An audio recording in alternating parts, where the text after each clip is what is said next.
Happy Friday, Illiana community. Welcome to another episode of Illiana Insights. Yeah. Today's topic is burning questions, and we have Jenna Dutton back with us, our Director of Admissions, to kind of fire away in a few minutes.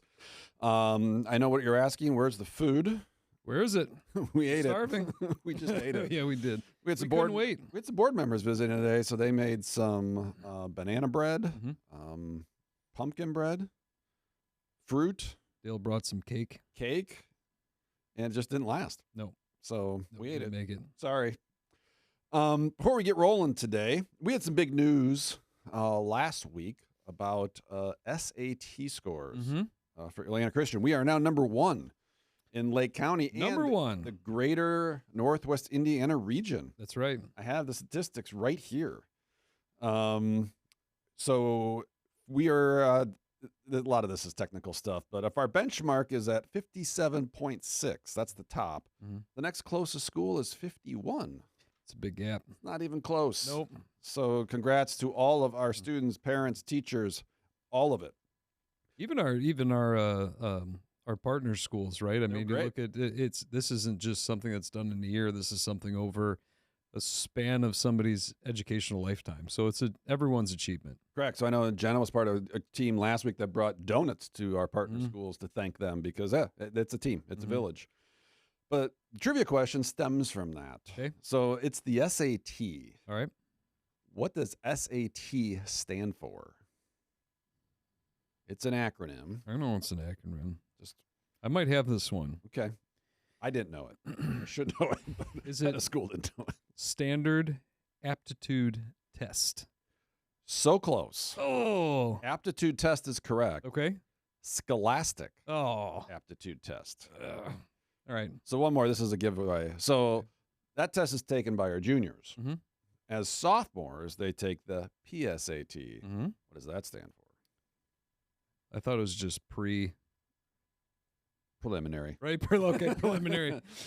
It should be but preliminary. And our sophomores rock that one too, and are predicted to do even better than our juniors did last year. So That's outstanding. our kids are doing great. Yeah, that's good.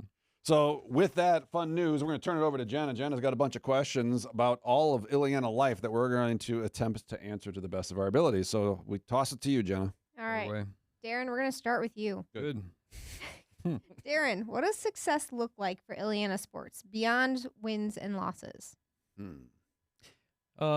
That's a good question because I think a lot of people would look at a season and say it's successful or unsuccessful based on how much they won. But it's not really how I evaluate how well a team does or what success looks like for them. And it's not how I want the teams to evaluate themselves either. So I look at 3 major categories for teams. So we look at how they're performing in leadership. We do look at performance and how they're doing on the court or the field. And then we look at service just in general. And I kind of want them to pursue doing well in those 3 spaces because we want to grow as leaders. I think we need students to grow as leaders, and in the sports team, it's a great space for them to be able to work on and practice some of those skills. Of course, you want them to perform. It is a sport. You do want them to perform well. You want to do well. And my goal is, and their goals too, is that they should be able to perform to the best of their ability and to push themselves beyond what they thought they could do. You're teaching hard work. You're teaching all sorts of stuff. And usually those things show themselves as wins. But sometimes you do maybe you have a really difficult schedule. Maybe you're down a little bit. It doesn't mean that you're not being successful. And then the last one just being service. And this is service for students and service to other people. I think part of being a good leader is showing service to those around you to serve others. And so if they're excelling in those 3 things, I would say that they have a successful year. There's a great word that everyone uses that a lot of people don't like. It's called process. And if you can focus on the process just in life and not the outcome, that's where you measure growth. Right. Awesome. So in lieu of what happened last week, Lance, what goes into calling a snow day around here at Illiana? He just looks at a weather app. He wakes up, he looks at a weather app, and he goes back to I Goes didn't right want to back go to to school, sleep. so I decided I won't make a whole community go to school. No, it starts usually when you start getting weather forecasts that look a little sketchy. You start having conversations. So I texted the heads of school from our partner schools, and we're like, all right, let's have a meeting early in the morning. So we set a 5 a.m. meeting. I get up a little before that, drive around a little bit because our biggest thought is transportation. Usually we have young drivers and we have people who come from all over the place. All over. We have South Lowell, we have Bourbonnais, you have Chicago, you have almost like, you have Hammond, you have Gary. And as you know, this area doesn't have the best road plowing history. Mm-hmm. So we get up early, drive around, get a feel. We call the other heads of schools and we make a decision.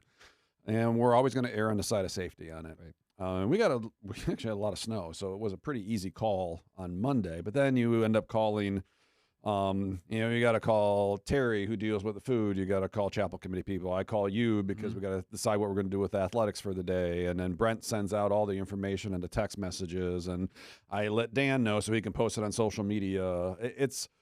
We don't make these decisions lightly because we know it affects a lot of people. Yeah. But again, as I always said, I'm going to err on the side of safety. Right. If I When have you to. look at, public schools who are dealing with just a town or a small geographical area, I think that, the biggest thing I think of too is, we have kids, like you said, they're coming from all over. And so you have to consider a far larger, region when you make these decisions, not just what it looks like outside your front window.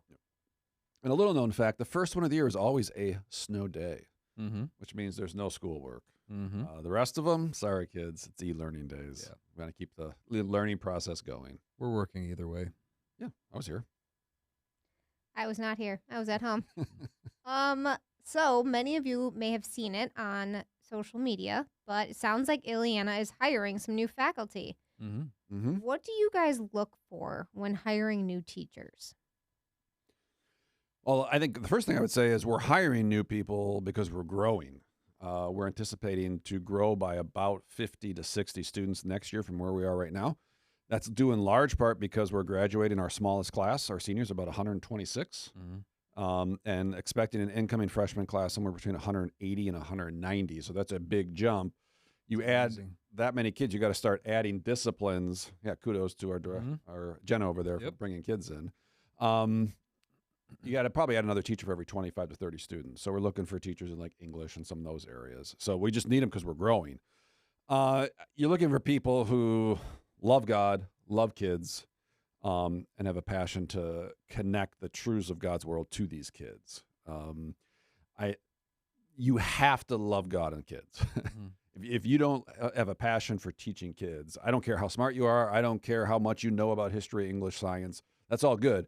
If you don't love kids and can't communicate it, that's going to be a struggle. So we look for those passionate people who are grounded in their faith in the Word of God and want to share that with kids. Awesome. With that being said, how do you guys help create a sense of belonging and community across campus, not just with students, but with your faculty and staff as well? It's a tough question because it's a big group, and there's also a lot of these kind of subgroups that are inside of the big group. I look at it from like an athletics perspective, where you have teams that are all together with a like interest, right? I mean, they're all interested in their sport, so you got something that they kind of rally around that you can bring them together, and that creates a lot of stronger relationships through that. We try to do the same thing with coaches as best we can because they're they have different seasons. Some are on campus, some aren't. But I imagine it's very similar with other areas across the school, where if you can get people around an idea that or a thing that they're passionate about and something that they have interest in, those relationships tend to grow pretty naturally. Yeah, we work really hard at this. I think overall you have to have a clear vision of what you're about, and we are about kids. And everyone has to rally around that vision. Second, as leaders, we want to empower our employees. You don't want to micromanage them. You want to empower them to do their jobs to the best of their abilities. And then you just want to create opportunities to build community within the greater community. We try and do a lot of different things. We'll go out as faculty and staff. We'll do things in here. We try and be as grateful for things as possible. We have some interesting programs where teachers and staff can do things outside of the building to have fun. I mean, we really try and build a community here because that weaves in. If students see that our staff and faculty get along overall, I mean, we have our days. Mm-hmm. That trickles down. You're leading by example. Mm-hmm. So I think it's very intentional how we try and build community with our faculty and staff and see how that seeps into how our students see that and how they treat each other. Awesome. Question for you, maybe more you, Lance, just because it's kind of something you're in charge of. But what's one initiative action item on your list of many that you're most excited about right now? Most excited. I was just looking at those lists the other day. It's on my wall. I have Mm-hmm. 5 different initiative action items that have a bunch of things underneath it. I'm really excited about our mission of creating curious minds. I mean, Rachel Dross did a nice job at the National Honor National Society. Honor Society last night, tying our mission about being creative learners, being curious, about teaching leadership. I mean, I've always joked, you'd mentioned in yours, like we have these kids in leadership all the time, but we're finally now trying to give them the tools to be leaders. Yep. You can't just expect someone to do a job without giving them the tools. Mm-hmm. And to see that sometimes the hard work that we've put in for years and years is starting to pay off with some of the results we've seen with the SAT. And so that's really exciting. And just the basics. It's just exciting to see kids and love on kids and encourage them. I mean, our kids struggle sometimes. They do. And we're not perfect. We have issues. But everyone's pulling to try as much as we can to love and build up these kids. And that's always exciting. And we want to it's always about kids. Yeah. The leadership initiative is really close to my heart.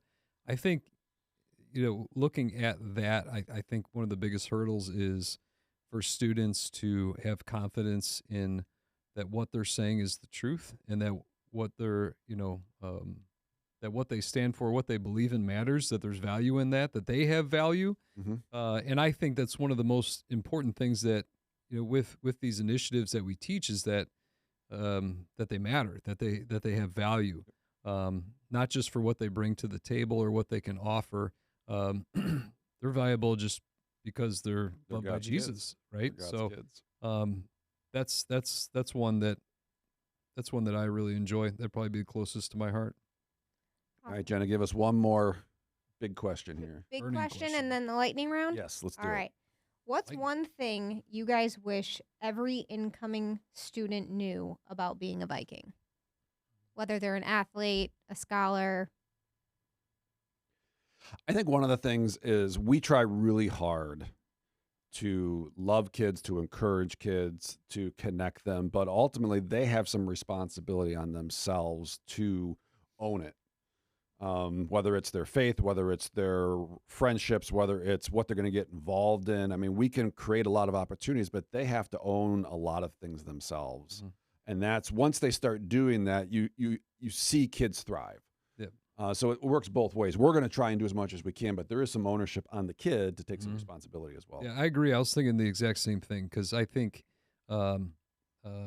with taking ownership, taking initiative, like, nobody's going to force you to do anything here. We have a lot of opportunities, but you need to start taking those steps, right? Like you need to start getting yourself involved. You need to take some responsibility in it because at some point, you come in as a freshman, you think, well, this is my school. Like this is going to run by everybody else, but it's your school. Yeah, it's hard. And then at some point too, you're going to be a junior or senior here and you're going to be one of those leaders. And so it's important for them to take ownership in what they're doing. I agree with you. All right. Lightning round. Let's do it. All right. These are all things about Illiana. Mm. Common Grounds hot chocolate or Common Grounds apple cider? Hot chocolate. Hot lunch day baked potato and salad or hot lunch day masticholi? Masticholi. Baked potato and salad. Will you actually eat the baked potato? Will you actually eat the salad? I have, and at some point. ICHS pep rally or ICHS homecoming game? Homecoming. game. Horned shield or school logo? Oh, School logo. horned shield all the way. All right, last one. Late start or early dismissal? Early dismissal. Late start. I like my day rolling. All right. I'm here early, so it doesn't matter. All right. That's it. Thank you, Jenna, for firing those burning questions at you. And thank you, Illiana community. And again, thanks for all your support and all you do for us. See ya.